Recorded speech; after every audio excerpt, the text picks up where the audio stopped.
What's up guys? So we're getting familiar with iOS 11. Most of the ground features we've covered, but what about the smaller ones? I wanted to share with you over 100 new features in iOS 11 that have been discovered. Some by me, mostly by you guys, but in any case I wanted to share all of those with you as there's so much interesting stuff that Apple updated, stuff I wouldn't have even expected. Let's get into it. Now let's start with the lock screen. So Apple didn't really tell you this, but there is a landscape option now on all sizes. So whether you have the smaller 6, 6S, or 7, or the plus sizes, you'll now find a similar to the iPad interface lock screen in landscape. Also, if you slide up, you'll see older notifications on the lock screen. So this completely replaces the notification center. There's an altogether new animation when unlocking the device. It slides up and you're no longer able to slide on a notification to clear it anymore or open the application that it's related to. There is a new music player on the lock screen which works very well with notifications. So if you ever get one, it'll share screen space with it instead of blocking the entire display. Now, if you do use a passcode, you'll notice the interface is now different. There's no longer any outlines, and the bold text inside is a little cleaner looking. Quickly tap the power button 5 times from the lock screen to get the emergency SOS slider. That way you can call emergency services and whichever contacts you have in there. Taking a look at the status bar, you'll notice that there are no longer the 5 dots. Instead, it's the classic bars that's been around since the beginning of the iPhone. And now there's only 4 instead of 5. So a very interesting little change there. The battery icon now is a little bit different. Seems the border has changed a little bit. It looks very clean. Now I don't have one set up, but if you do have a VPN, there is a new cleaner icon in the status bar that looks just like that. Now, if you guys do have iOS 11 and you place your device on charge, you'll notice the vibration feels really different. It's like a very ting effect instead of the double vibration before. The control center is completely customizable now, so you have a bunch of new toggles that you can choose from and arrange them in any order that you really want to. I'm sure there will be more in the future too. A couple toggles that stand out in particular is the native screen recording. So you can actually enable screen recording that will end up in your photo library just with that button. Super cool. There's also an Apple TV remote, so 3D touch on it, and this is basically the remote that you can download from the App Store built into the control center. One of my favorite parts of the new control center is the 3D touch flashlight icon. Before you only had 3 settings, now you have 4, and it's very easy to activate it. Just slide up and down. There's a very pleasant animation when opening and closing applications. It's a little bit different. Yeah, it's slower, but Apple's gonna work on that. It actually looks really nice. And the animation when entering the app switcher is very cool, very modern. Slides in from the right with a nice blur effect. A feature I'm very sad to see go that I used all the time is the Edge 3D touch to enter the app switcher. That is no longer available for whatever reason. Taking screenshots has a new interface altogether. This seems inspired by the jailbreak community, to be honest,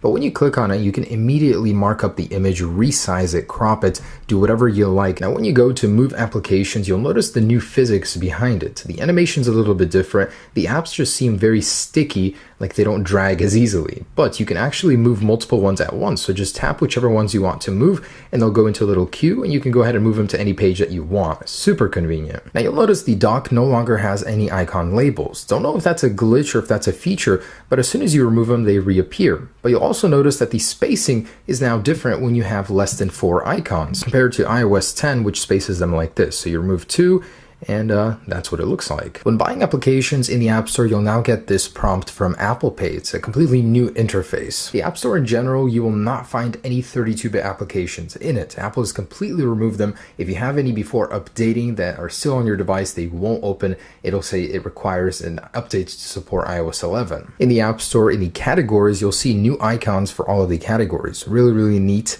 I like the update to those. Seems a bit redundant on Apple's part to stop autoplay in Safari, but keep autoplay in the App Store. So videos in the App Store will now autoplay whenever you scroll past them. Jumping into Notes, on the left, iOS 11 has a new interface for all of the tools inside of Notes. But if you want to do some things to your text, you'll notice that here there is an extra option for mono-spaced text. So it'll give you text that's slightly spaced apart, looks like it was from a typewriter. In the Notes settings, you can actually choose what type of background you want to see, lines or or grids inside of the lines and grids section. So you can choose to have a different background. There's also support for tables now, so you can add tables to have charts of some sort, which is really neat. It even gets better because notes can now be accessed from the lock screen. So if you have that toggle enabled in Control Center, you can quickly jot things down from the lock screen and have it save later. Of course, it won't let you access your others. There is a new video player in iOS that's been made a lot friendlier with the iPhone's display. Not only that, the Volume HUD has a different icon over here, so it's not really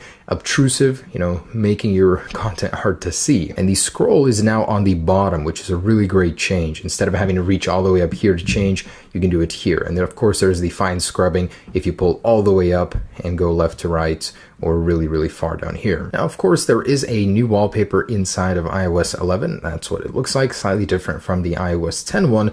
But I'm a little disappointed that they had to go and remove the old one from iOS 8 as well as all of these wallpapers. Why not just keep them? I don't understand. This one is seriously amazing. Apple has finally added GIF support to the stock Photos application. So you'll be able to finally match the Messages application and see all of the GIFs in here. There's a slightly tweaked interface for editing photos on iOS 11 on the left, and now the filters are completely renamed. So as you can see, they're a little bit more, I don't know how to say, color coordinated. Also, there's an extra filter available on iOS 11, so that makes 10 with 9 on iOS 10. Now, inside of settings, the Photos and Camera tab is now separate, so you now have Photos and Camera in separate tabs. But over here, there is a new option to use cellular data to auto-upload your photos. And there's also in the background an option to disable auto-upload for photos when your battery gets low. That way it isn't draining your battery when you don't need it to. And in collaboration with watchOS 4, there is now an option when sharing a photo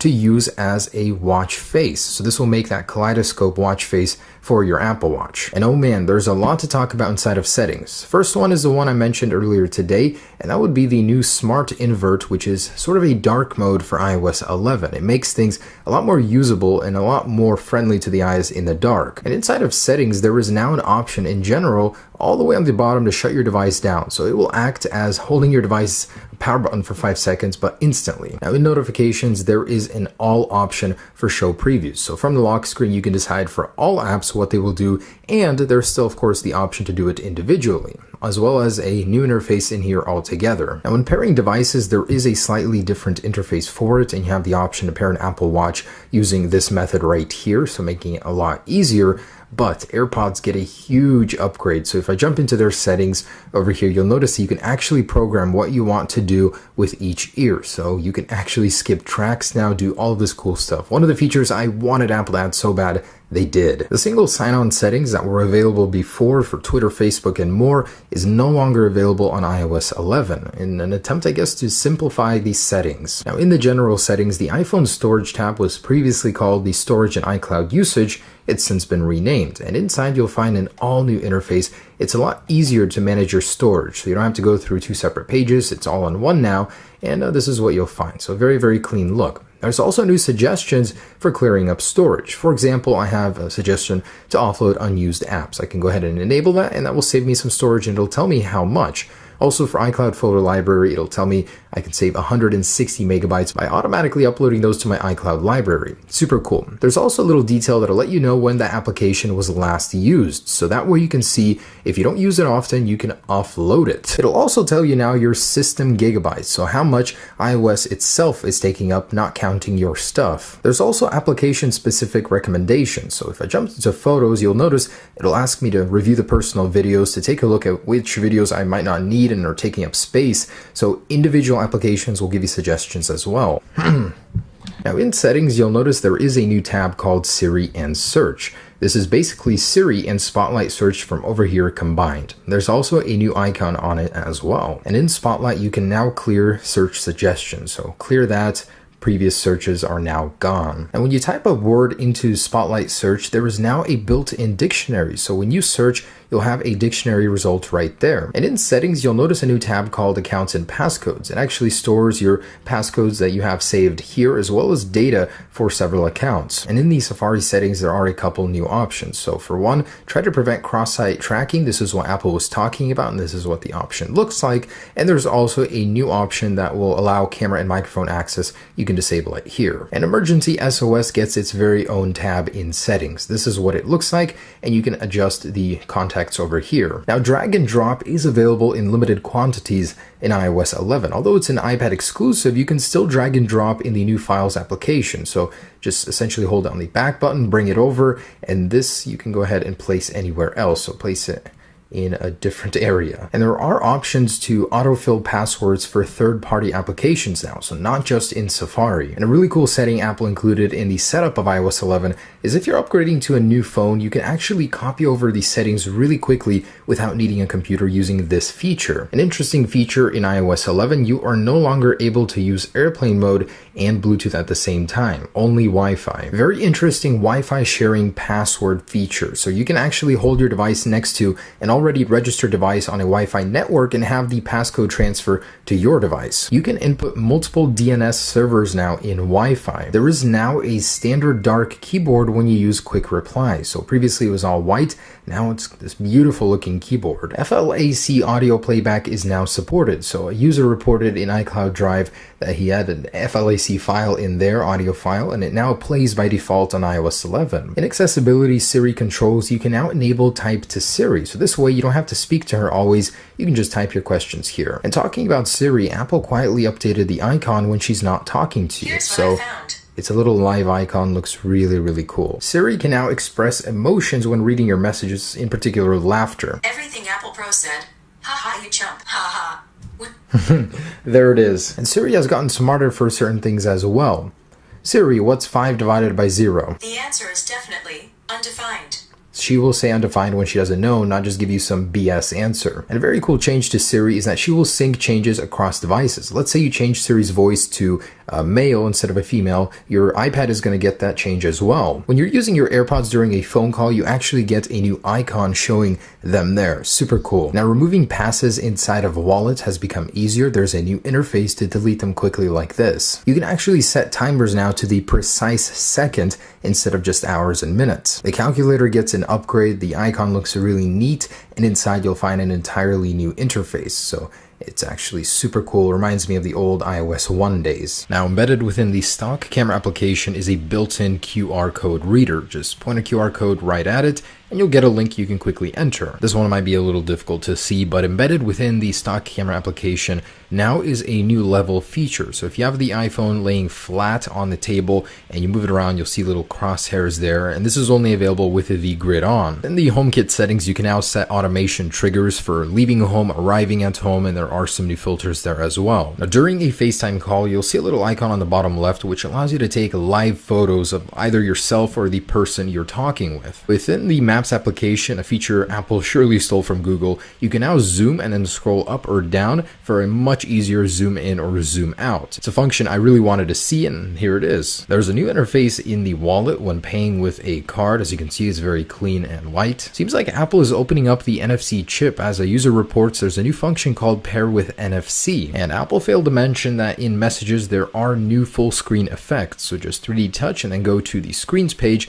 and you'll see this one called Echo with Crazy Eye Messages, and then there's the spotlight effect. The hidden keyboard in iOS that was reported in iOS 10 is finally enabled by default. Just hold on the globe or emoji icon, and you'll see this little interface for selecting either the left side or right side keyboard, and compacts it. Looks really nice. And this here is Business Chat. It's a feature that's going to be coming in the future for iOS 11 to compete with direct messages services like Facebook or Instagram, where companies can directly within iMessage contact you. And within iMessages, just slide on a conversation and you'll see a new hide alerts function that'll basically silence alerts from that user. And in the messages storage options, you will see a new recommendation to review large attachments and large conversations. That way CarPlay saving you memory where usually you would completely forget that was there. And a great update to the scrolling behavior in Safari. So now it'll scroll just like any other application. Before it was very sticky, you had to scroll several times to get to the same area now in iOS 11. The page load bar in Safari is now integrated into the search bar. So instead of being below it,